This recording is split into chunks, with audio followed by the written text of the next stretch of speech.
অনিক, একবার তোর নানা বাড়িতে যাওয়া উচিত। সেই যে 15 বছর আগে গিয়েছিলি, তারপর আর যাওয়া হয়নি। হ্যাঁ মা, নানা ভাইকে অনেক মনে পড়ে। তোর নানা ভাই আগে তো চিঠি দিত, কিন্তু এখন বাবা তাও দেয় না।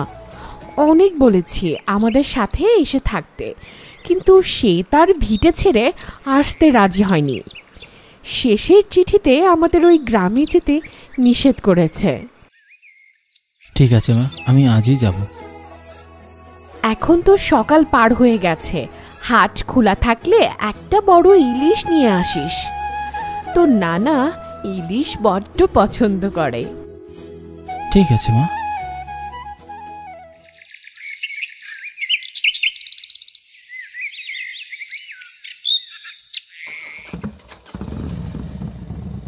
অটো থেকে নেমে নির্জন রাস্তায় হাঁটছি। এই রাস্তায় একটা গাড়িও চলাচল করছে না। আমার নাম অনিক দাস। কাঞ্চনপুরে আমার নানা বাড়ি। 15 বছর আগে কাঞ্চনপুরে মায়ের সাথে এসেছিলাম। এখনো সব কিছু আগের মতোই আছে। ঝাপসা যা মনে আছে তাতেই বুঝতে পারছি এই গ্রামের তেমন কোনো পরিবর্তন হয়নি। এখন বিকেলবেলা, কিন্তু কোনো অটোওয়ালা স্বর্ণলতা নদীর ঘাটে যেতে চাইছে না। অটোওয়ালা আমায় কাঞ্চনপুরের মেইন রাস্তায় নামিয়ে দিল। অটোওয়ালাকে কত করে বললাম স্বর্ণলতা নদীর পারে আমাকে যেন একটু নামিয়ে দেয়, কিন্তু অটোওয়ালা কিছুতেই ওদিকে যেতে রাজি হলো না। আমি কাঞ্চনপুরের প্রকৃতির সৌন্দর্য উপভোগ করতে করতে রাস্তা অতিক্রম করছিলাম। একটা জিনিস আমায় খুব ভাবাচ্ছে। এতটা পথ হেঁটে আসছি, কিন্তু কোনো জনমানব চোখে পড়ল না। ব্যাপারটা কেমন জানি খুব অদ্ভুত লাগছে। গ্রামের সবাই কি বিকেলের মধ্যেই বাড়ির ভিতরে চলে যায়?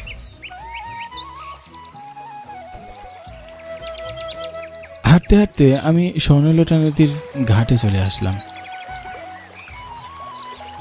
নদীতে তেমন কোনো নৌকাও নেই। নদীর ওপারে আমার নানা বাড়ি। আমি নৌকার জন্য অপেক্ষা করতেই দূর থেকে একটা নৌকাকে আমার দিকে এগিয়ে আসতে দেখলাম। আমায় একটু ওইবারে নামিয়ে দিবেন কাকা? তুমি কি অন্য গ্রাম থেকে আসিস? হ্যাঁ, আমার নানা বাড়িতে এসেছি। চলে যাও, এখান থেকে চলে যাও। চলে যাব? কিন্তু কেন? যত কম প্রশ্ন করবে ততই তোমার জন্য ভালো। এখানে কেউই ভালো না। তোমার বয়স অল্প। আমি চাই তুমি পৃথিবীতে আরও বাঁচো, কিন্তু অন্য কেউ দেখে ফেললে তোমাকে মেরে ফেলবে।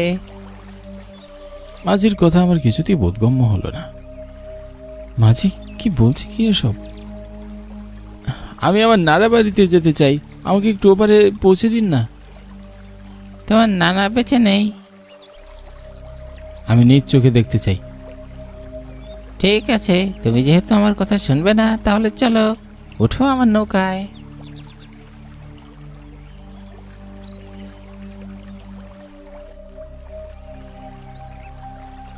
আমি নৌকায় উঠে বসলাম। মাঝিটি আমার দিকে ড্যাব ড্যাব করে তাকিয়ে আছে।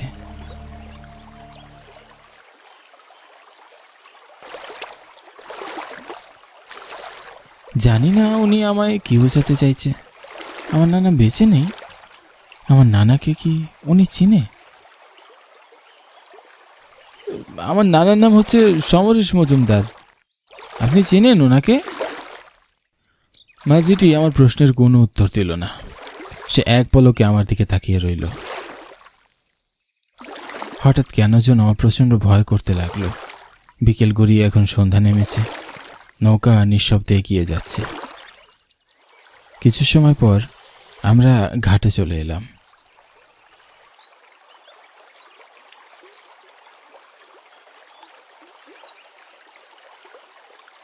নেইমা পড়েন।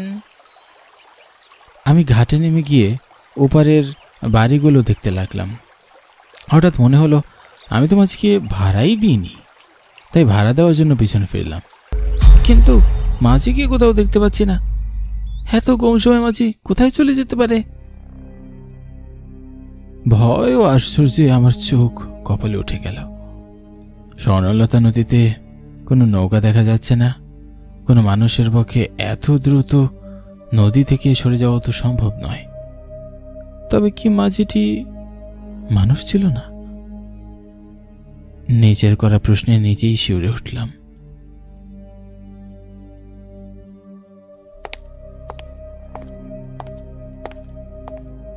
গ্রামটা এখন অনেক অদ্ভুত লাগছে।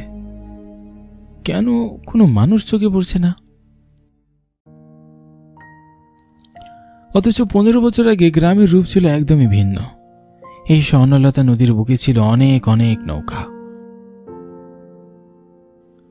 গ্রামের ক্ষেত খামারে ছিল মানুষের ঝাঁক। ছোট ছেলে মেয়েরা নদীর তীরে খেলাধুলায় মেতে উঠত। একটা হাস্যোজ্জ্বল গ্রাম আজ একেবারেই নিস্তব্ধ।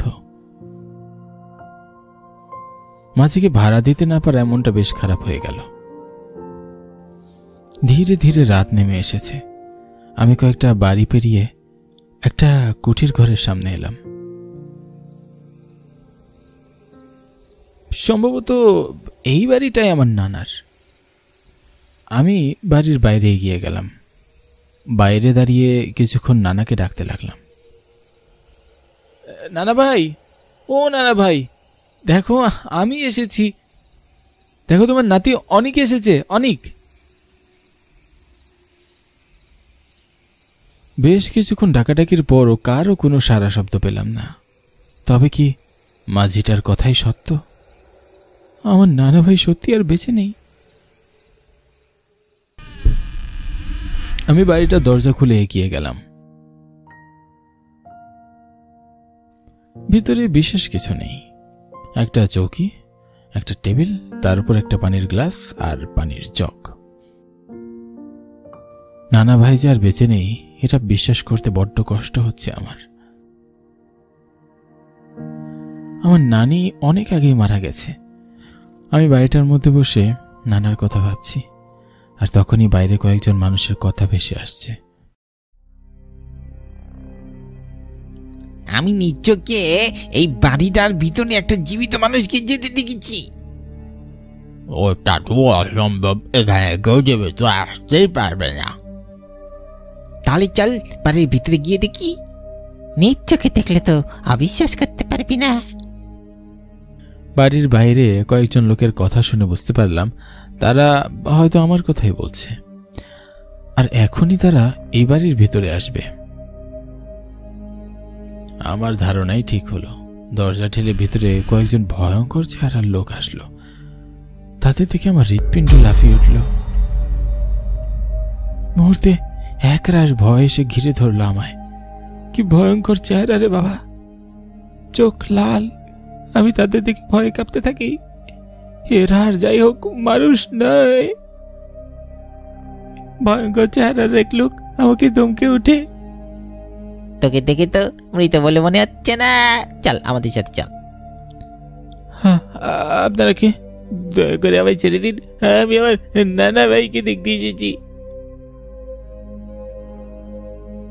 তোর কোনো কথা শুনবো না, আমাদের সাথে চল। কানপুরের কেউ বেঁচে নেই। এখানে যে আসে তাকে মরতে হয়। তাদের কথায় ভয় আমার জ্ঞান হারিয়ে ফেলার মতো অবস্থা হয়। আমি কাঁপতে থাকি।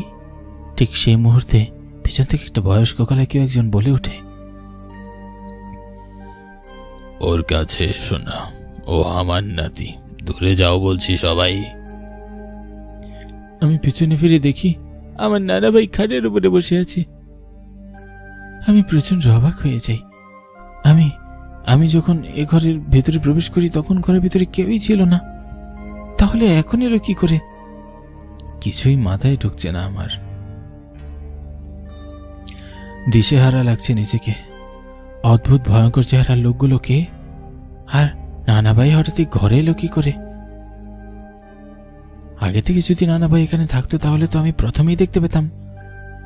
নানা ভাইয়ের কথায় অদ্ভুত ভয়ঙ্কর চেহারার লোকগুলো ঘর থেকে বেরিয়ে যায়।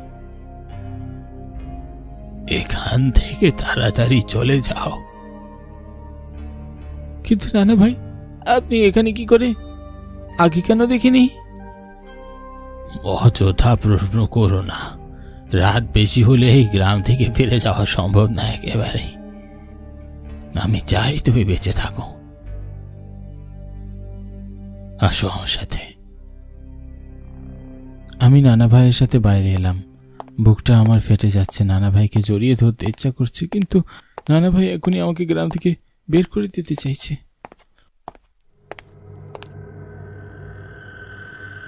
আমরা বাড়ির বাইরে এসে দেখি সেই ভয়ঙ্কর চেহারার লোকগুলো বাইরে দাঁড়িয়ে।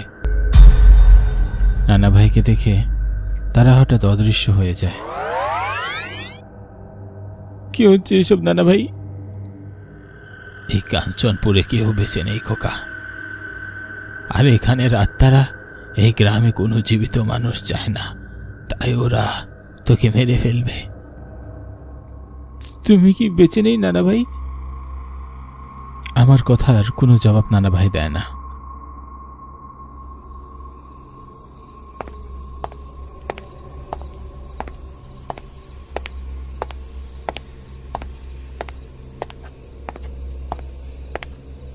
আমাকে স্বর্ণলতা নদীর ঘাটে নিয়ে আসে।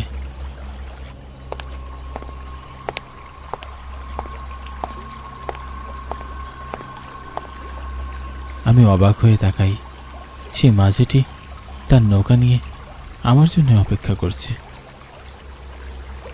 আপনি আপনি আপনি কোথায় চলে গিয়েছিলেন? আপনার ভাড়াও তো আমি দিতে পারিনি। তাড়াতাড়ি উঠে পারেন। আমি মাঝির কথায় অবাক হয়ে যাই। পিছনে ফিরে নানা ভাইকে আর দেখতে পাই না। নানা ভাই, ও নানা ভাই, কোথায় তুমি? আপনার নানা ভাই আর আসবে না, তুমি তাড়াতাড়ি নৌকায় উঠে বসে পারো। আমি তোমাকে নদী পার করে দিই, তারপর তুমি চলে যাবে, ঠিক আছে? মনটা ভীষণ খারাপ হয়ে গেল। নৌকায় উঠে আমি গ্রাম সম্পর্কে এই মাঝির কাছে জানতে চাইলাম। আচ্ছা কাকা, আপনি আমাকে সব খুলে বলুন না, কি হয়েছিল এই গ্রামে? এসব অনেক আগের কাহিনী। আজ থেকে 10 বছর আগে এই গ্রামের মানুষেরা মারা যায়, তাদের মেরে ফেলা হয়। কিন্তু কেন? 10 বছর আগে গ্রাম প্রধানের নির্দেশে এই গ্রামের 10 জন কৃষকের সবার সামনে ফাঁসি দেওয়া হয়। অপরাধ তাদের গুরুতর কিছুই ছিল না, শুধুমাত্র গ্রাম প্রধানের নির্দেশ অমান্য করায় তাদের গ্রামবাসী সবার সামনে নির্মমভাবে ফাঁসিতে ঝুলিয়ে মারা হয়। তারপর থেকে রহস্যময়ভাবে গ্রাম প্রধান সহ তার পরিবারের সকলকে ফাঁসিতে ঝুলিয়ে মারা হয়। বাদ যায়নি গ্রামবাসীরাও। খুবই মর্মান্তিক ঘটনা, কিন্তু গ্রামবাসীর এতে কি দোষ ছিল? দোষ একটাই, সবাই প্রতিবাদ করলো না কেন? সবাই মিলে প্রতিবাদ করলে গ্রাম প্রধানের নির্দেশ খাটতই না।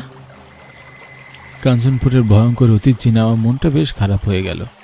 নানা ভাইও এভাবে মারা গেছে, আর তাই নানা ভাই আমাদের চিঠি দিয়ে এই গ্রামে আসতে নিষেধ করেছিল।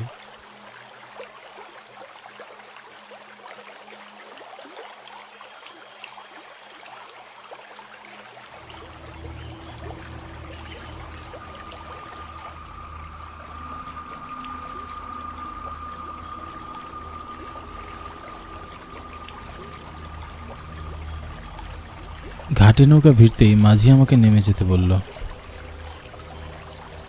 তুমি তাড়াতাড়ি গ্রাম থেকে চলে যাও। রাত বাড়ার সাথে সাথে ভয়ঙ্কর হয়ে ওঠে সব প্রেতাত্মারা, তখন তাদের থেকে বেঁচে ফেরা অসম্ভব। আমি মাঝির কাছ থেকে বিদায় নিয়ে অন্ধকার রাস্তায় হাঁটতে লাগলাম। নানা ভাইকে দেখতে এসে এমন পরিস্থিতির শিকার হব কল্পনাও করিনি।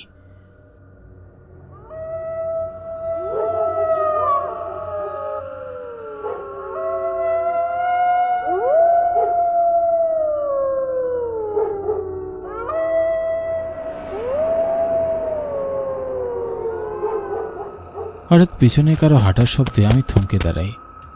পিছনে কেউ নেই, কাউকে দেখা না গেলেও অনেকজন মিলে হাঁটছে যে সে শব্দ বোঝা যাচ্ছে। আমি ভয়ে দ্রুত হাঁটা শুরু করি। পিছনে পায়ের শব্দগুলো এখনো জোরালো হচ্ছে। আমি পিছনে ফিরে তাকাই, আর যা দেখি তাতে আমার শরীর শিউরে ওঠে। কয়েক জোড়া চোখ অন্ধকারে ভেসে উঠেছে। আমি বুঝতে পারি ভয়ঙ্কর সব মৃত আত্মারা আমার পিছু নিয়েছে। আমি দৌড়াতে থাকি, কিন্তু কি আশ্চর্য! আমি দৌড়াতে গেলে পেছন থেকে একজোড়া শক্ত হাত আমার পা চেপে ধরে। আমি পিছনে ফিরে তাকাই। নানা ভাইয়ের বাড়ির সামনে দাঁড়ানো সেই সব ভয়ঙ্কর লোকেরা, তাদের মধ্যে একজন আমার পা চেপে ধরে রেখেছে। ভয়ে আমার হৃৎপিণ্ড লাফিয়ে ওঠে। চোখে ঝাপসা দেখি। এতগুলো প্রেতাত্মা থেকে বাঁচা সম্ভব নয়। আমি মৃত্যু নিশ্চিত জেনে চোখ বন্ধ করে ফেলি। এই ভয়ঙ্কর আত্মাগুলোর দিকে তাকিয়ে থাকা আমার পক্ষে সম্ভব নয়। আর ঠিক সেই মুহূর্তে একটা পরিচিত কণ্ঠস্বর ভেসে আসে। ওকে ছেড়ে দাও, তোমরা আমার নাতির কোনো ক্ষতি করলে আমি তোমাদের ছাড়ব না। কণ্ঠটা শুনে আমি চোখ মেলে তাকাই। কি আশ্চর্য! আমার সামনে আর কেউই নেই, তারা সবাই চলে গেছে। আমি বাকরুদ্ধ হয়ে তাকিয়ে থাকি। আমার নানা ভাই যে আমাকে বাঁচিয়েছে এটা বুঝতে আমার একটুও কষ্ট হয়নি। আমি বহু কষ্টে উঠে দাঁড়াই। আমাকে দ্রুতই গ্রাম ছেড়ে চলে যেতে হবে। আমি ভোর ভোর সময়ে বাড়িতে ফিরে আসি। মা আমার জন্য অনেক চিন্তা করেছে। প্রচন্ড জ্বর চলে এসেছে ভয়ে। আমি মাকে সবটা খুলে বলি। সব শুনে মা নানা ভাইয়ের জন্য কান্না করতে থাকে। নানা ভাইয়ের জন্য খারাপ লাগছে। সে আর বেঁচে নেই, কাঞ্চনপুরে মৃত মানুষদের সাথে বসবাস করছে।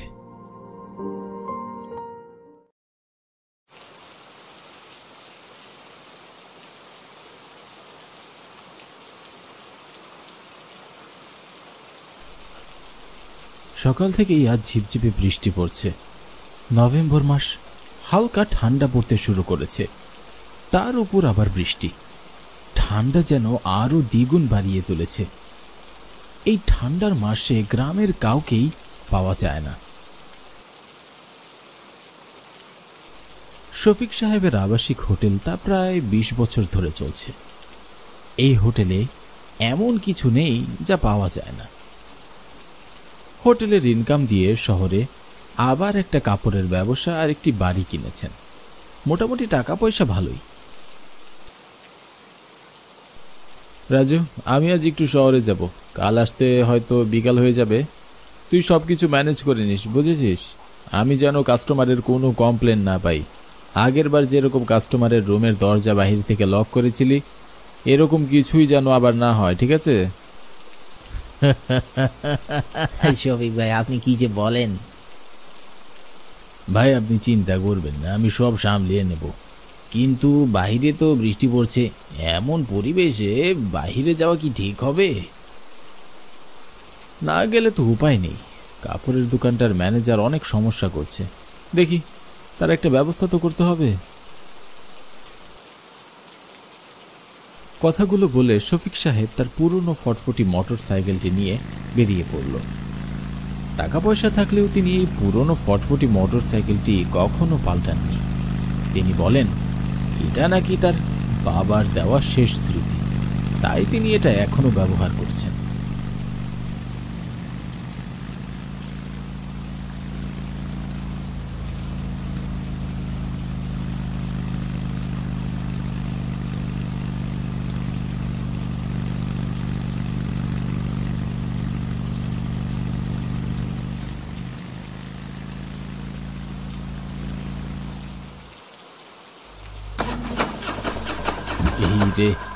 এই মোটর সাইকেলটার আবার কি হলো?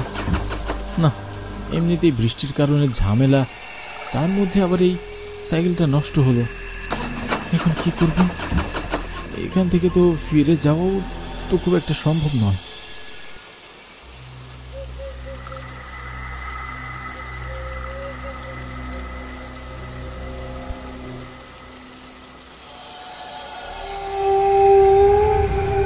কি ব্যাপার? বাঁশঝাড় নড়ে উঠলো মনে হলো। ওখানে কিছু আছে কি? যদি কোনো জঙ্গলি পশু হয় তখন কি হবে? শফিক সাহেব মনে মনে এসব কথা ভাবতে ভাবতেই বাঁশঝাড়টি আবার নড়ে উঠল। এবার শফিক সাহেব ভীষণ ভয় পেয়ে গেলেন। তিনি কোনোভাবেই তার মোটরসাইকেলটি সেখানে রেখে যেতে রাজি নন। একটু পরে বাসঝাড়টি নড়া বন্ধ হয়ে গেল, কিন্তু হঠাৎ করেই আবার তার মোটরসাইকেলের সামনের আলোটি জ্বলে উঠল। সেই আলোতে তিনি সামনে তাকিয়ে দেখলেন সাদা কাপড় পরা একটি মেয়ে এলোমেলো চুলে দাঁড়িয়ে আছে। সেটা কি তিনি ভালো করে দেখার জন্য সামনে আবার তাকাতেই দেখলেন সেখানে কেউই নেই। সাথে সাথে তার মোটরসাইকেলের আলো আবার বন্ধ হয়ে গেল। চারিদিকটা যেন এবার আরো বেশি শুনশান আর আরো বেশি অন্ধকার মনে হচ্ছে শফিক সাহেবের কাছে। শফিক সাহেবের মনে এবার ভয়ের সৃষ্টি হলো।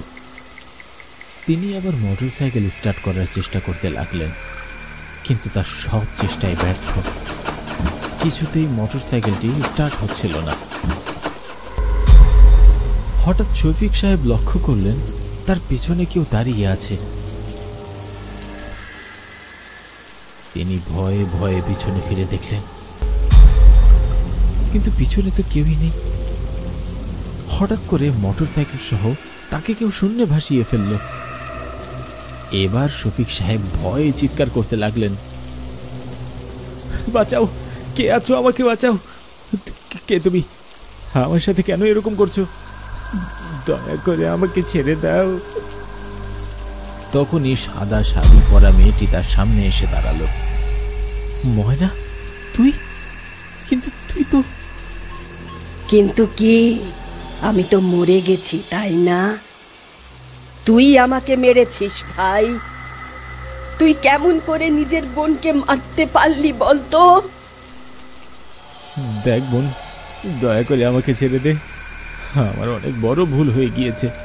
তুই তুই যত টাকা চাস আমি তোকে তত টাকাই দেব, কিন্তু দয়া করে আমাকে ছেড়ে দে বোন। টাকার কথা বলছিস? সেদিন যদি তুই সামান্য 50,000 টাকা দিতিস, তাহলে আজ আমি, আমার স্বামী, এমনকি তুই, আমরা সবাই বেঁচে থাকতাম।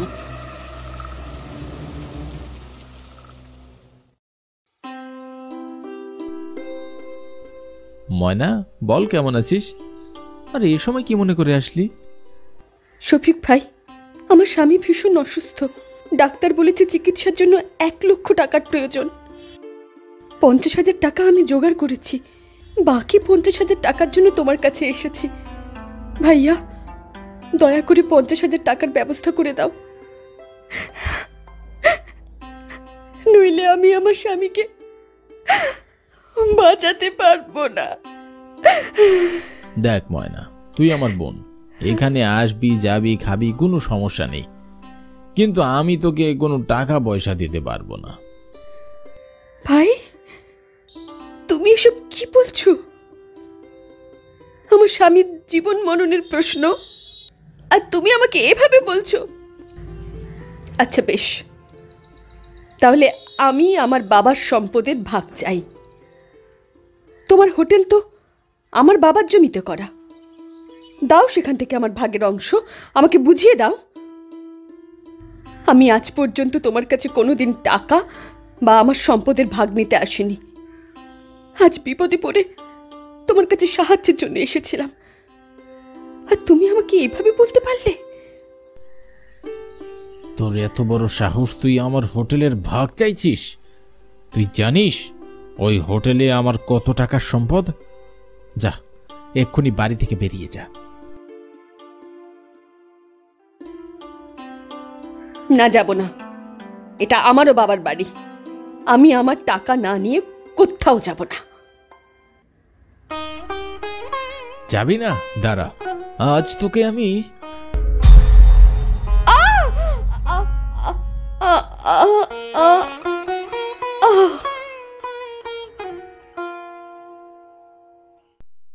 ময়না, এই ময়না,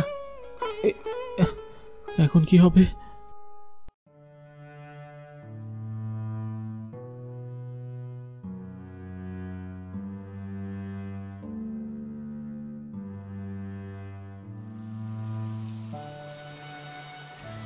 তুই কিভাবে পারলি আমাকে মাটি চাপা দিতে? আমার জানাজা পর্যন্ত করিসনি। আমি অবশ্য এমনটা করব না।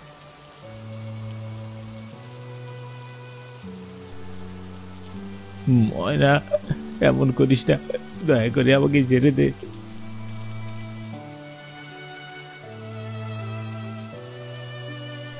ময়না শফিককে আরো উঁচুতে তুলে সেখান থেকে মাটিতে ফেলে দেয়। শফিক মাটিতে পড়তেই সেখানেই মারা যায়।